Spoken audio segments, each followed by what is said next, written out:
At one point of time, my client, who is a fitness coach, had quite a few clients who were getting coached by her one on one. And I started wondering how is she able to remember what they discussed with each of her client in the previous call. At that point of time, I had seen a Notion template from Notion template library, which made use of these template buttons to create sections of each call. And in the header, they used to write a timestamp value for the date on which they used to have a call, and underneath they would write something that they wanted to remember for the next time. And I had liked the idea, but there was something lacking in it. I noticed that the timestamp value getting generated because of this template button wasn't really dynamic in nature, meaning it would create a section, but the date part would create the date on which the template button was actually configured, and not really the date on which you are creating that particular section.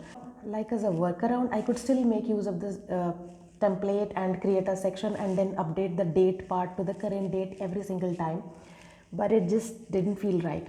And it seems that Notion team has taken note of this problem and they have tried to fix it.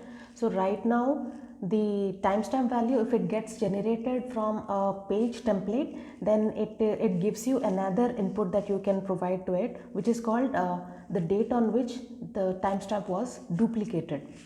So that fixes our problem.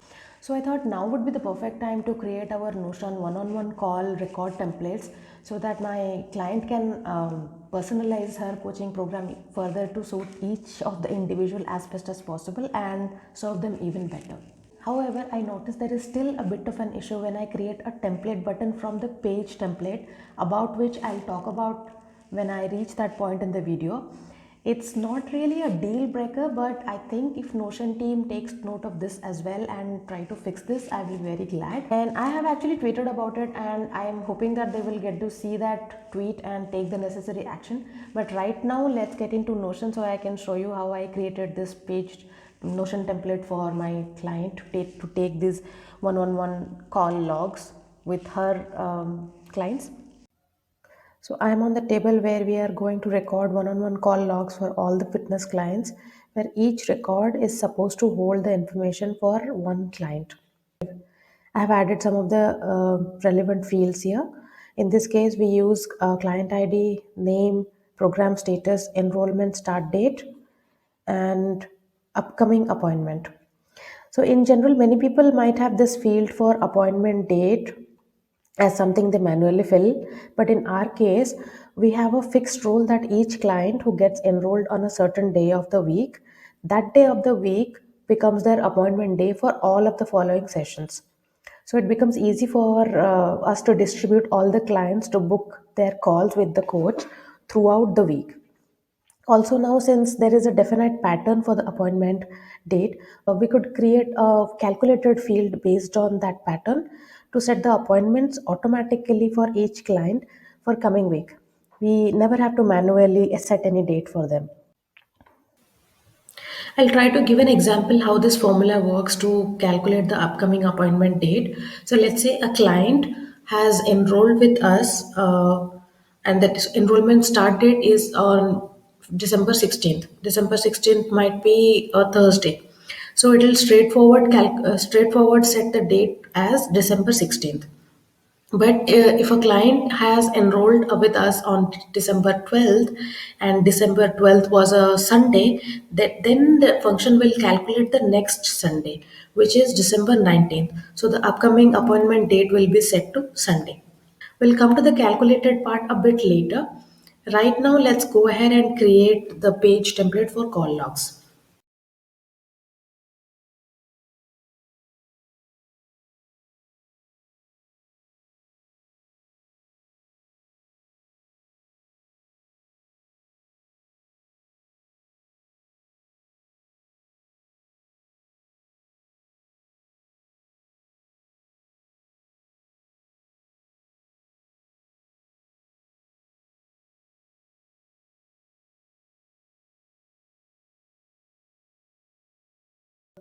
Now that our page template is ready, ideally this is how it is supposed to work.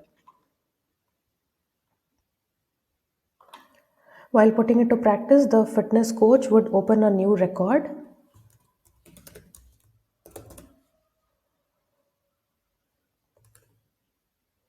for a new client. Let's open this. So we'll click on this page template now that we just created, and it would create this page with this info piece over here and a template button below that.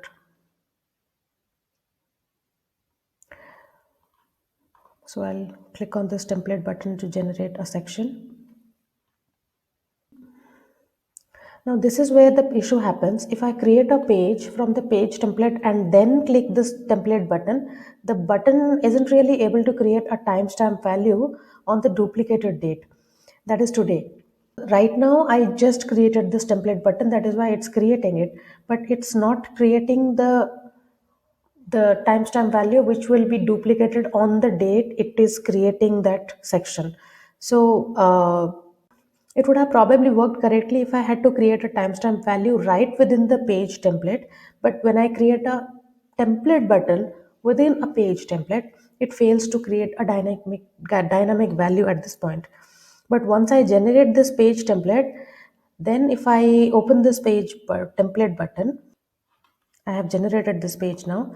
I'll open this template button now and I will configure this timestamp value like this.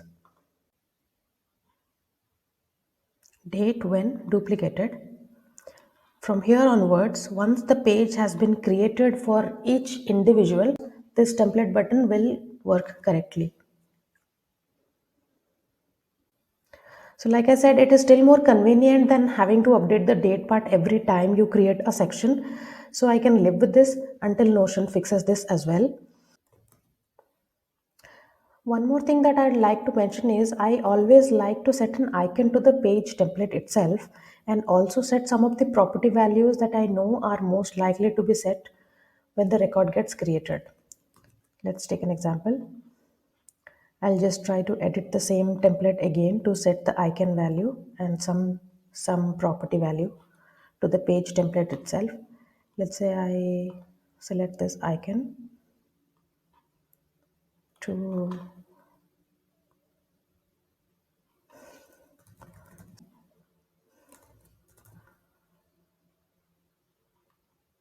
maybe this person,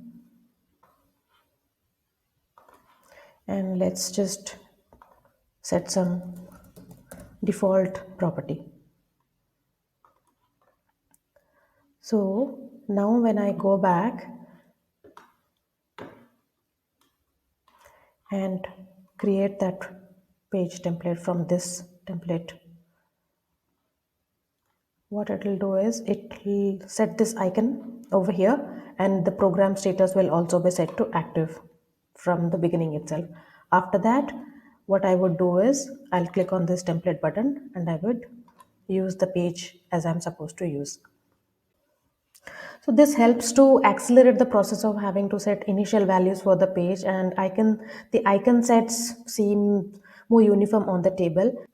In this case, I picked up this particular icon for one-on-one coaching and this icon for group coaching, and now it looks very clean and cohesive together when the whole table is set up with all the icons in place. By this time, we are done creating the table with page templates for one-on-one coaching, and the group coaching calls also works just like this. In place of this section just for one person, there will be section for more people, and things from here onwards should carry on as per expectation. Now that we have a calculated property in the date type, this is the date type property, then I can create a calendar view from this table that displays record based on this particular field. And hence, let's look at the table in a calendar view. So there is another view which is going to display the same records in the calendar view, and the calendar property has been set to the upcoming appointment date. That is why we are able to see all the upcoming appointments on future date because it is calculating the date value like that. Now that gives a nice visual representation of all the clients and clients on the table and their upcoming appointments on the calendar view. And when the coach has a call, she typically clicks on the current date to record her call logs without rambling through all the active clients in the table to open their records. Right now, for example, this is the date today, so probably this there would be a card for this particular date being displayed over here. I can just come here and click on the card and just start logging my calls. There is another thing that I have used in creating this template is that I integrated this table to get records from Airtable database, which is what we use for my fitness coach. And I use Zapier to send data from Airtable into this table in Notion. But I will try to explain that part in some other video, baby. This video was just to explain how we use Notion to record our call logs. So I try to give an insight into how I use these tools to make things more convenient and process oriented. If you learned something new from this video, do let me know in the comments and I would love to read them. This is Snigdha. I sign off from here and I'll see you in a different video the next time. Bye bye.